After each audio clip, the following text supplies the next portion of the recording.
Good morning and welcome to Singapore Tourism Board India's inaugural virtual trade show 2021. My name is Raymond Lim and I am the Area Director of Singapore Tourism Board India, regional office based in New Delhi.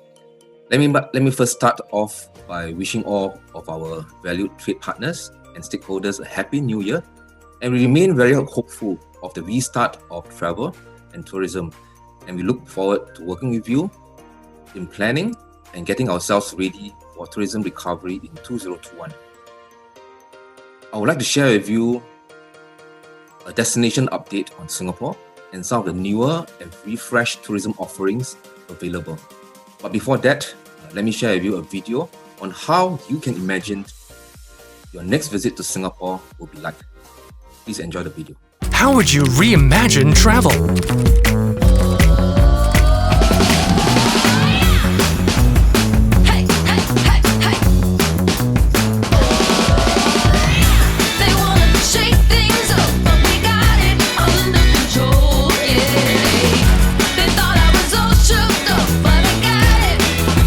The possibilities are endless. It's time to let your imagination fly. The COVID-19 pandemic is the biggest ever challenge that Singapore tourism has faced in its 56 years of history. Singapore is fortunate that we have the capacity and resources to manage the COVID-19 pandemic situation in a very robust manner, and we have since made a lot of progress.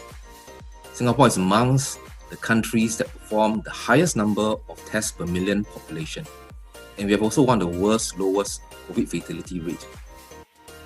Our COVID-19 caseload is also under control, with 0 to almost single-digit number of locally transmitted infection in the past few weeks. And Singapore is also ranked the 4th safest place by Deep Knowledge Group, independent institution. Singapore has a 3-phase approach in our safe and sustainable recovery approach. And I'm very happy to announce that Singapore has entered into Phase 3 of a Safe Nation starting from 28 December 2020, transiting from Phase 2, which was implemented in June earlier. This is indeed a welcoming to us as we started 2021 with greater optimism, although the tourism recovery journey will not be immediate. So how does Phase 3 look like? In Phase 3, social gathering of up to 8 persons will be allowed, and this is up from the previous 5 people. Attractions will be able to increase your operating capacity from the previous 50% to 65%. Pilot programs for the nightlife industry and outdoor performances of up to 250 pax with multiple zones for 50 pax will be implemented. The tourism recovery journey will, however, be slow and prolonged.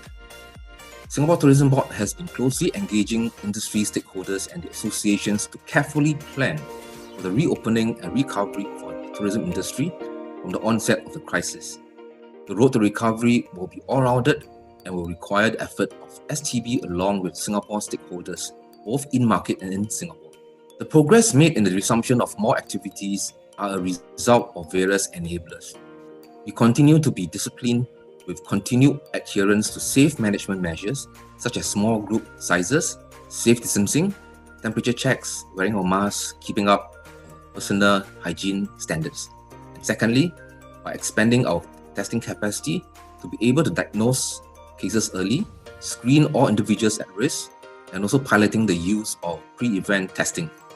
Thirdly, we also speed up contact tracing by expanding digital contact tracing tools.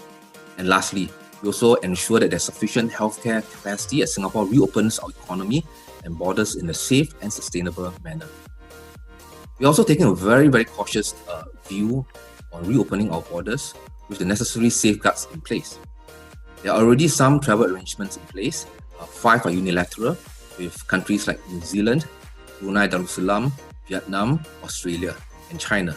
All the rest are reciprocal green lanes to facilitate essential business travel. And more recently, the air travel bubble between Singapore and Hong Kong, which allows for travel without quarantine, originally planned for it to commence on 22nd of November, has been deferred to 2021. And the latest development is the announcement of a new segregated travel lane arrangement for short-term business travelers from all countries, starting from the second half of January 2021, to allow them to conduct businesses at dedicated facilities without the need for quarantine. I would like to touch briefly on the Singapore Clean program, which was launched in February 2020. The Singapore Clean program is our national mark of excellence for safety and public hygiene. And to date, more than 25,000 establishments have been certified under this Singapore Clean program, which includes tourism establishments and MICE facilities and venues. And since then, more than 1,200 Singapore Clean Quality Mark certificates have been issued to the tourism premises. As of October 2020, Singapore has approved 42 tourist attractions, 223 hotels, and 738 tour itineraries to reopen and resume operations. And even though Singapore has moved into the third phase on 28th December, testing and tracing efforts continue to be scaled up while ensuring compliance to safe management measures. The subsequent slides will show how attractions, hotels, tours, and business events are made possible even as more activities resume. Attractions are now able to operate at 65% capacity. They will have to comply to strict sanitization and hygiene advisories. And over the last year-end school holidays, the attractions island-wide have received very good visitations by local residents. Hotels are also doing very brisk businesses for staycations by local residents. They've implemented staggered check-in timings and contract accesses to shared facilities like the pool and the gyms. Tours are also making good progress as more residents are finding more reasons now to rediscover Singapore. Masks are worn at all times for participants on tours. Singapore has established the Safe Business Events Framework to guide the MICE industry in ensuring a safe and clean environment for delegates. Currently, MICE events for up to capacity of 250 pax can take place in compliance with the framework. The Changi Airport has also put in place several measures for safe arrival and departure of passengers, including deploying robots to do daily cleansing, cleaning, and also deploying touchless technology. One successful case study of a MICE event was Travel Revive, which took place in late November 2020. This was Asia Pacific's first physical international event during COVID-19, which saw the attendance of 1,000 attendees on site, including 65 foreign delegates from over 15 countries from Asia, Middle East, and Europe. It provided delegates with the degree of interactions they would be normally accustomed to in a regular trade show, but in a far safer conditions which minimizes infection risk. Delegates were able to conduct one-on-one seller appointments, and this was complemented with virtual interactions with other global audiences. And of course, leisure R&R programs are a very key feature of a trade show in the past. In Travel Revive, safe leisure itineraries were successfully trialled, with attendees being gathered in designated small groups with safe distancing measures. We are pleased to share that Singapore will be hosting the PCMA Convening Leaders Convention in Singapore on 13 to 14 January this year. The World Economic Forum will happen in May 2021, and subsequently in June, the IBTM Asia Pacific. Singapore has also successfully secured the rights to host the World Chef Congress and Exhibition in 2024, and following this, the 110th edition of the Lions Club International Convention in 2028. And having these events in Singapore speaks volumes in the confidence of the destinations, and is a boost for our MICE industry. Singapore has also commenced the pilot trial of the Cruise to Nowhere itineraries in November 2020. The Cruise Safe certification will ensure that cruise liners are well prepared for any emergencies on board the cruise and are able to ensure the safety of its passengers.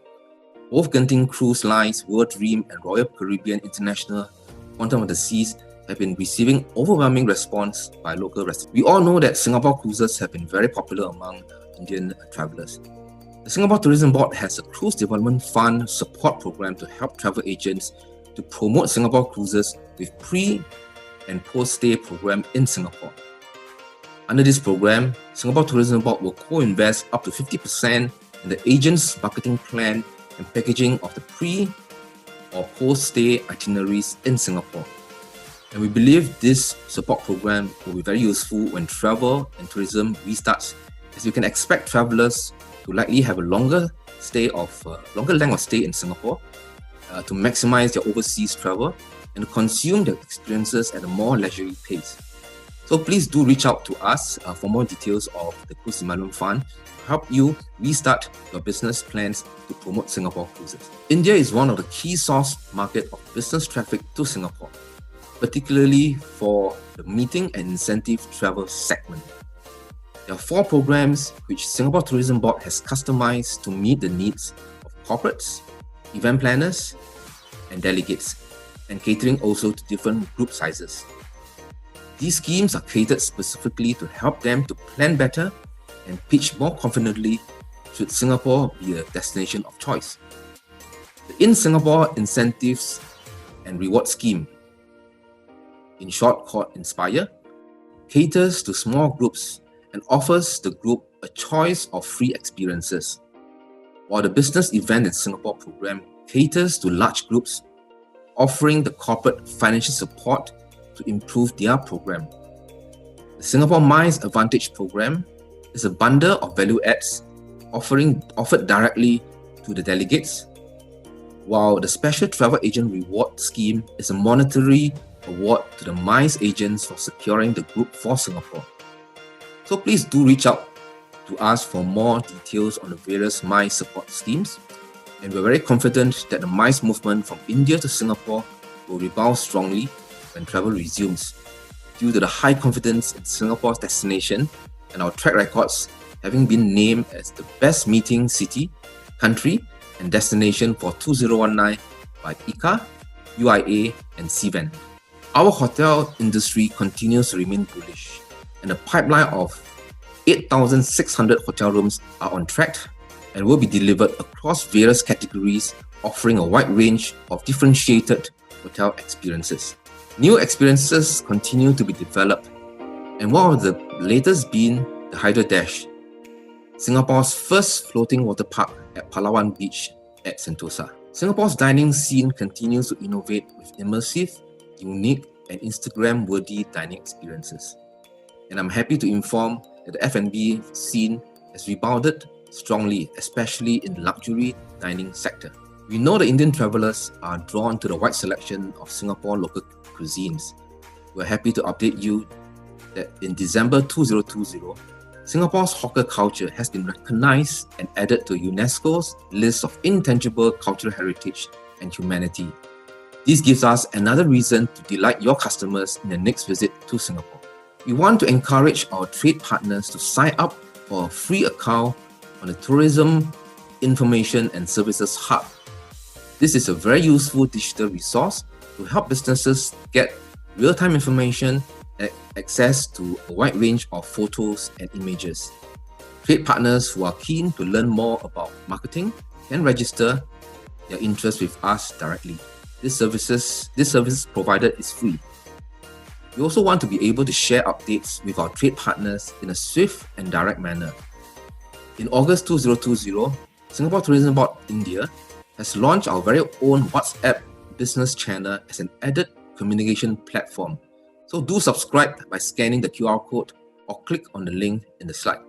I've come to my last slide, and before I conclude, I'd like to make a shout out on our recently launched Singapore Destination Specialist Online Learning course, and this is developed jointly with TBO Academy. This 4-part self-learning online course is designed to help travel agents to be better equipped with tourism knowledge of Singapore so that you can promote the Singapore destination more effectively and confidently. So please do sign up for this course if you have not done so. I thank you for your time sitting through my presentation. Please look for me and my teammates at our Singapore Tourism Board Pavilion. And I wish you a very fruitful experience at our Singapore Tourism Board India Virtual Roadshow 2021. Thank you and see you soon.